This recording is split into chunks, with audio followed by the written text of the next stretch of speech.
శ్రీమాత్రే నమః. మీ సత్యానందిరాజు. ఇప్పుడు నేను చెప్పబోయే సంఘటన ఎందుకు చెప్తున్నాను అంటే అది మీరు చివరిదాకా వింటే కానీ మీకు అర్థం కాదు.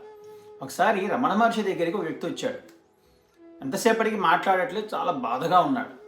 స్వామివారు చాలాసేపు చూసిన తర్వాత రమణ మహర్షి, మీరు ఎందుకు అలా ఉన్నారు అని ప్రశ్నించారు.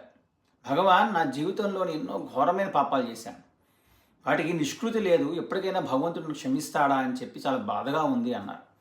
అప్పుడు రమణ మహర్షి అన్నారు, అలా అయితే ఒక పని చేయండి, మీ పాపాలని నా ధార పోసేసేయండి, నేను చూసుకుంటాను అన్నారు. ఆ వ్యక్తి అలాగే సంతోషంగా నమస్కరించి వెళ్ళిపోయాడు. అలా చేయగలగాలంటే అంత తపశ్శక్తి, అంత ఆత్మజ్ఞానం ఉండాలి. అంతేకాని ఎవరు పడితే వాళ్ళు కండిషన్స్ అప్లై, మీ పాపాలకు నేను బాధ్యత వహిస్తాను అన్నారంటే మిమ్మల్ని మోసం చేస్తున్నారేమో ఒక్కసారి ప్రశ్నించుకోండి. ఎందుకంటే ఇదేమైనా సరుకులే అండి, మీ ఇంట్లో డెలివరీ కాకపోతే మా ఇంట్లో డెలివరీ చేయండి అని చెప్పడానికి.